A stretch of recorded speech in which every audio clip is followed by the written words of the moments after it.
बाबा जी और हुजूर जी की प्यारी साध संगत जी, राधा स्वामी जी, संगत जी। आज इस वीडियो में हम संगत को बाबा जी के उस सबसे बड़े संदेश को सुनाने जा रहे हैं, जिसको अगर संगत ने अनसुना किया तो संगत अपना बहुत बड़ा नुकसान करवा लेगी। ये संदेश आपकी दुनियावी संपत्ति के नुकसान के लिए नहीं बल्कि रूहानी तरक्की यानी कि परमार्थ में होने वाले नुकसान से बचने के लिए बाबा जी ने दिया है। इस संदेश में बाबा जी के एक सेवादार की ऐसी व्याख्या की गई है जिसने बाबा जी से गुस्सा होकर बाबा जी की शिकायत करने के लिए बाबा जी के भाई को चिट्ठी लिख दी थी।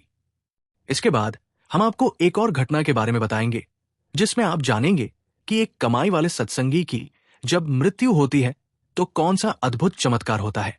इसीलिए संगत से विनती है कि वीडियो में आखिर तक बने रहना और कृपा करके कमेंट में राधा स्वामी जरूर लिख दीजिए और हमारे चैनल गुरु के द्वार को सब्सक्राइब करना ना भूले।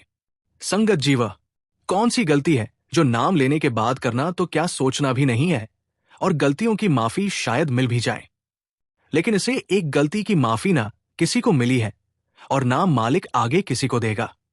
इसीलिए बड़े ध्यान से सुनना कि वो कौन सी गलती है जो नाम लेने के बाद नहीं करनी। 1947 की बात है। एक सत्संगी थे जिनका नाम था हुकुम सिंह।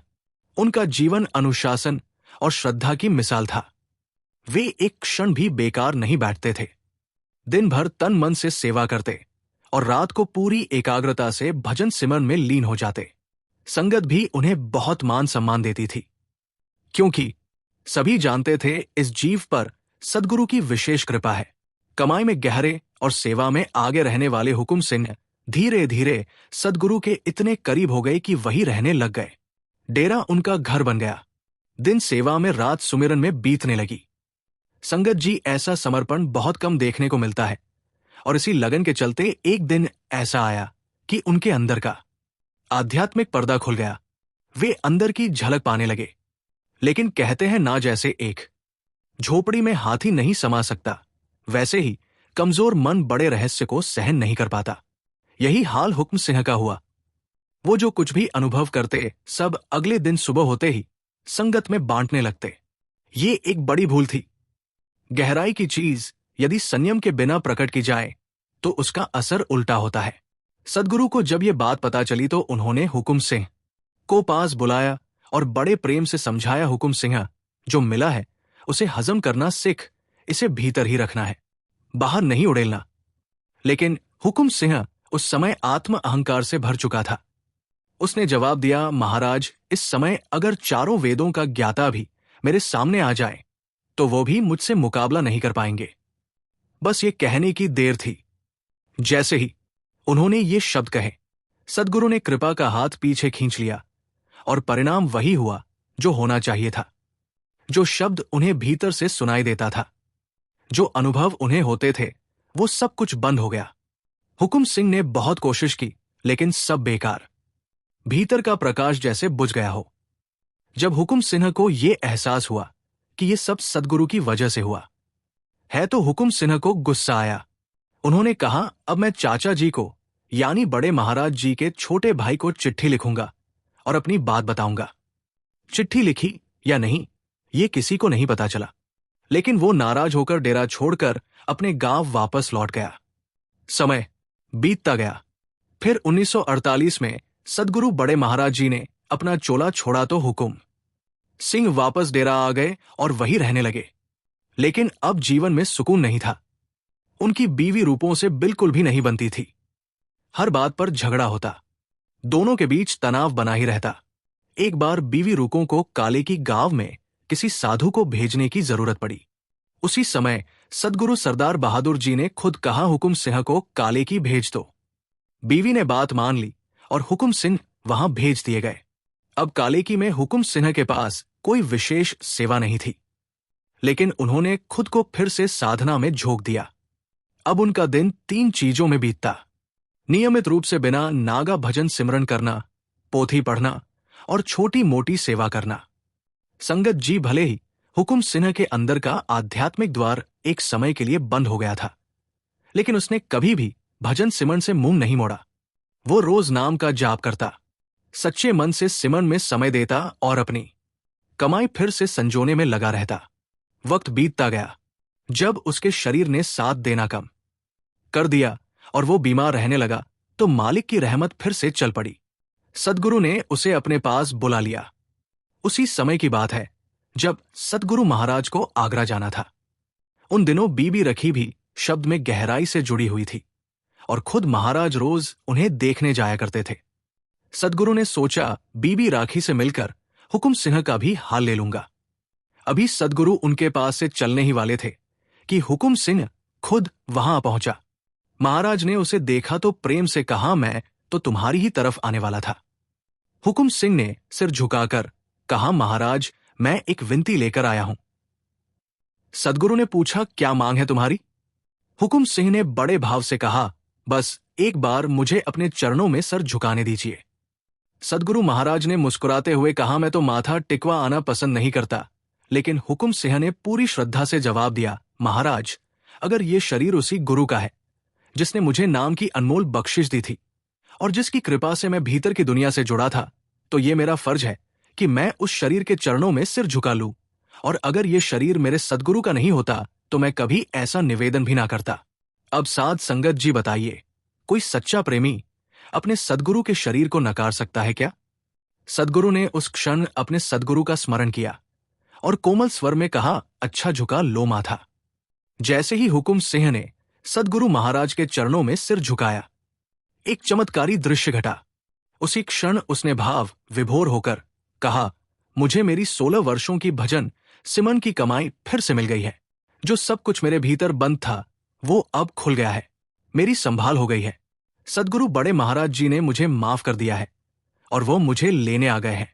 संगत जी, ये प्रसंग हमें एक गहरी सीख देता है।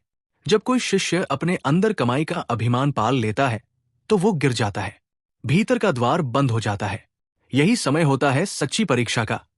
अगर उस समय भी प्रेमी भजन सिमरन में अडिग रहे मालिक पर भरोसा बनाए रखे तो उसकी एक एक कमाई संचित रहती है और फिर अंत समय पर मालिक खुद उसकी पूरी पूरी संभाल करते हैं। साध संगत जी, हमें अपने जीवन में एक बात हमेशा याद रखनी चाहिए, भजन सिमरन बिना रुके करते रहना है और नाम की कमाई को भीतर ही भीतर समेटना भी सीखना है।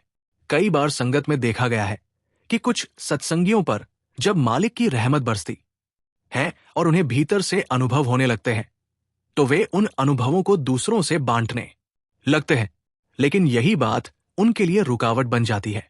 सद्गुरु की दया का हाथ इसलिए हट जाता है क्योंकि वो देख लेते हैं कि अभी ये आत्मा उस कमाई को संभालने के योग्य नहीं है। लेकिन मालिक की रहमत यही खत्म नहीं होती।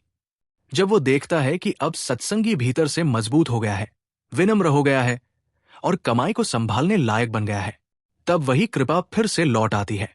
लेकिन एक बात का ध्यान जरूर रखना है कि कभी भी अपनी कमाई पर घमंड नहीं करना है।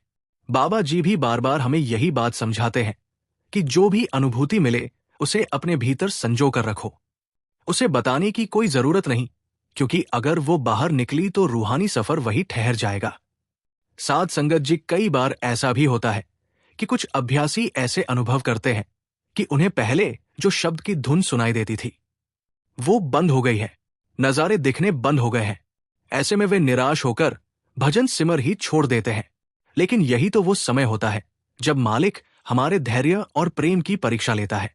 सद्गुरु हमें सिखाते हैं कि चाहे भीतर से कुछ भी ना सुनाई दे, कुछ भी ना दिखाई दे, लेकिन भजन सिमरन कभी मत छोड़ो, क्योंकि मालिक को हमारी कमाई से ज्यादा हमारी लगन और कोशिशें प्यारी लगती हैं। अगर हम डटे रहे, सच्चे दिल से प्रयास करते रहे, तो एक दिन वही बंद रास्ता फिर से खुल जाता है, वही धुन फिर से सुनाई देने लगती है, वही नजारा फिर से दिखने लगते हैं जो कभी हमारी आंखों को रोशन किया करते थे।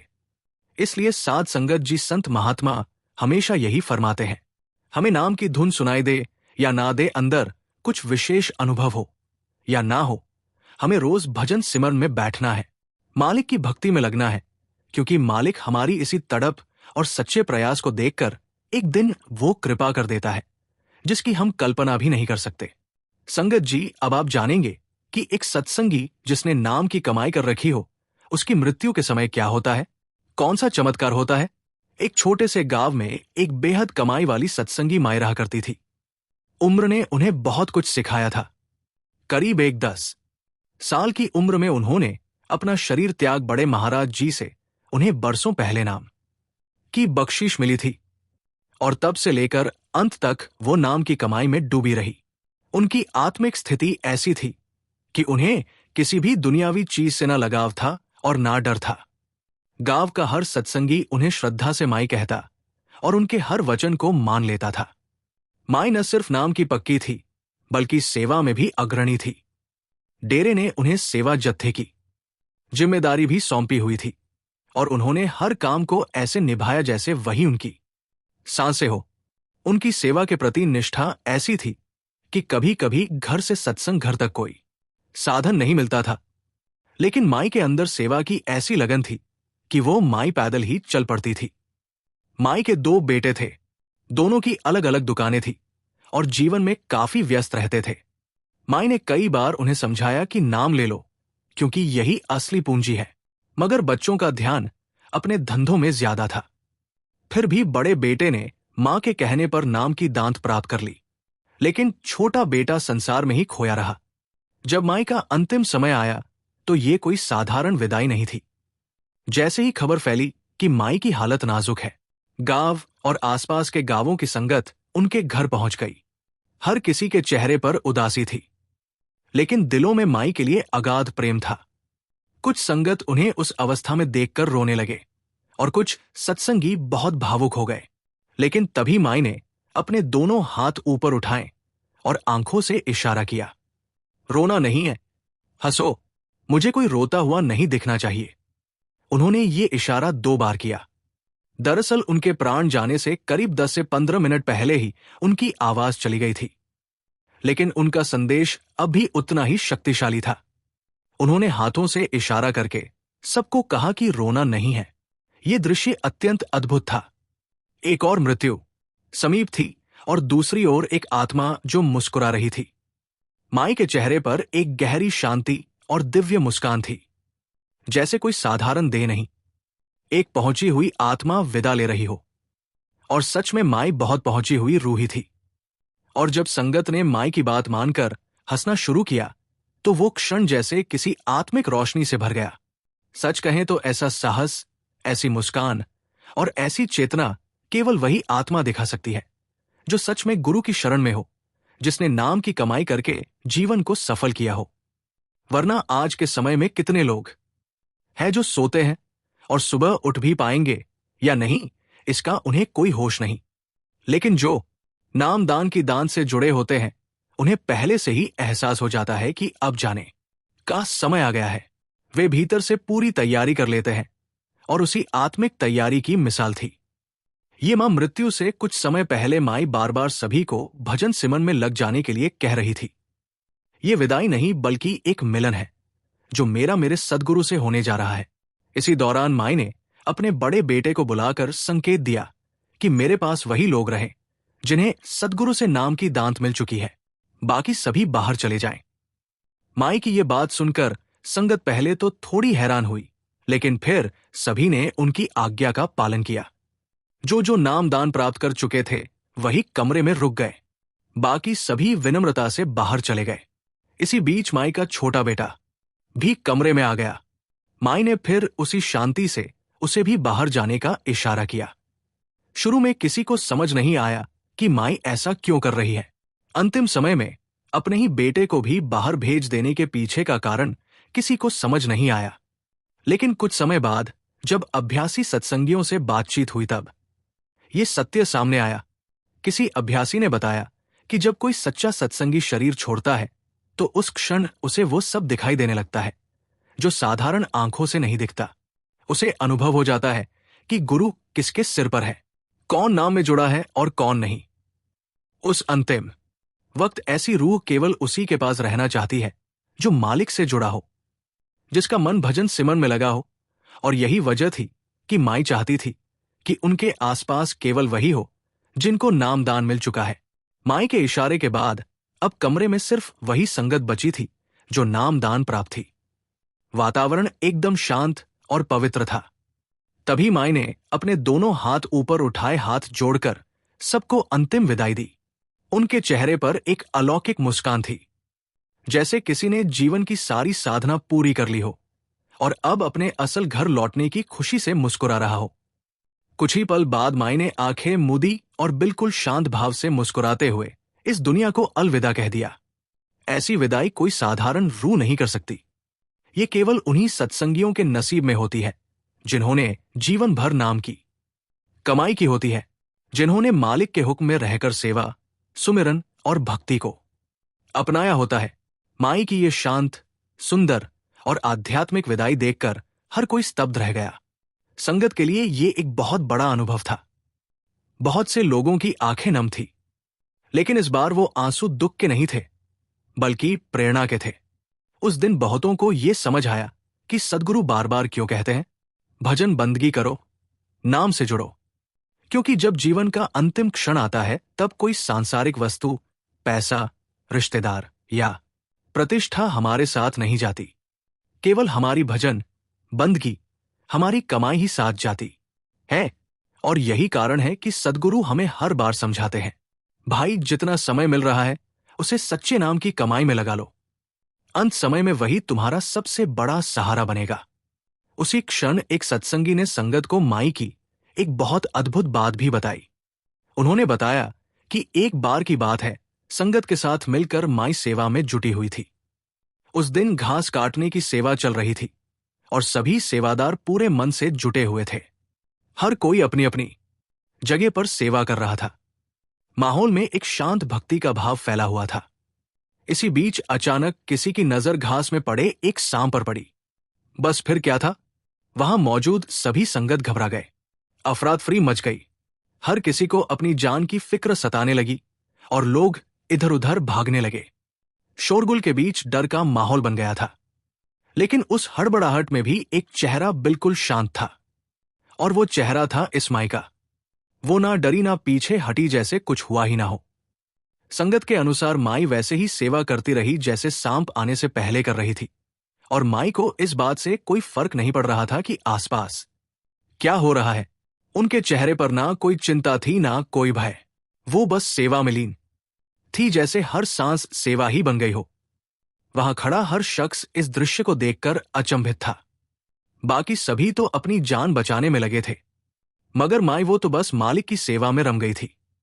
थोड़ी देर बाद जब माहौल कुछ शांत हुआ तो संगत जन भी धीरे धीरे वापस लौट आए और फिर से सेवा शुरू कर दी। लेकिन हर किसी के मन में माई की वो निडरता, वो श्रद्धा और वो समर्पण की छवि छप गई थी। इस घटना ने बहुत गहरा संदेश छोड़ा। माई ने अपने आचरण से बता दिया कि जब कोई मालिक से सच्चे मन से जुड़ जाता है, जब नाम की कमाई जीवन का आधार बन जाती है, तब डर जैसी कोई चीज बाकी नहीं रहती, क्योंकि तब हमारी रक्षा खुद मालिक करता है। सच्चे भजन सिमरन में लगे हुए लोग निर्भय होते हैं। उनका भरोसा इतना गहरा होता है कि चाहे कोई भी परिस्थिति क्यों ना आ जाए, उनका मन डगमगाता नहीं। और संगत जी, यही भरोसा हमें भी सीखना है। आज भी जब संगत माई को याद करती है तो सबकी आंखें नम हो जाती है, लेकिन वो आंसू दुहक के नहीं, बल्कि श्रद्धा और प्रेम के होते हैं। संगत जी, किसी ने एक बार सवाल जवाब में बाबा जी से पूछा था कि बाबा जी, क्या अपनी मौत का एहसास सभी को पहले से हो जाता है? तो उस टाइम भी बाबा जी ने यही जवाब दिया था कि जिसकी नाम की कमाई बहुत ज्यादा होती है, उन्हें ये एहसास हो जाता है, हर किसी को एहसास नहीं होता। संगत जी, नाम की कमाई करने वाली रूहों का रिश्ता मालिक से जुड़ जाता है और फिर उनके जीवन में आगे क्या होने वाला है वो पहले से जान लेते हैं, लेकिन कभी किसी को कुछ कहते या बताते नहीं, क्योंकि ऐसी रूहें मालिक की मौज में रहती है। संगत जी, इस सच्ची घटना से हमें सीख लेनी चाहिए कि हमें भी नाम की कमाई में लगना है। ये ठीक है कि दुनिया में जीने के लिए पैसा कमाना भी जरूरी है, लेकिन हमें 24 घंटे में से कुछ समय नाम की कमाई में जरूर देना है, क्योंकि अगर सिर्फ पैसे और दुनियावी चीजों के पीछे भागते रहे तो एक दिन हमारे पास जमीन जायदाद और पैसा तो बहुत होगा, लेकिन नाम की कमाई जीरो होगी। और वो एक ऐसा समय होगा जब हम उम्र के उस पड़ाव पर होंगे कि हमसे भजन सिमर हो ही नहीं पाएगा। इसलिए अभी भी समय है। थोड़ा थोड़ा समय आज और अभी से देना शुरू करना है, जिससे कि थोड़ी थोड़ी करके एक दिन बहुत सारी नाम की कमाई हमारे पास इकट्ठी हो जाए, क्योंकि यही वो कमाई है जिसे हम साथ ले जा पाएंगे। इसके अलावा दुनियावी चीज तो क्या, बल्कि खुद का शरीर भी साथ नहीं ले जा पाएंगे। साथ संगत जी, इसी के साथ हम आपसे विदा लेते हैं। वीडियो को समाप्त करने से पहले एक विनती है, कृपया वीडियो के कमेंट बॉक्स में राधा स्वामी जरूर लिखें और अपने शहर का नाम जरूर लिखें और वीडियो को लाइक करना ना भूलें। और कल फिर मिलते हैं। ऐसे ही रूहानी विचार और रूहानी साखियां रोजाना सुनने के लिए चैनल को सब्सक्राइब कर लीजिए ताकि हर नई पोस्ट की नोटिफिकेशन आप तक पहुंच सके। राधा स्वामी जी।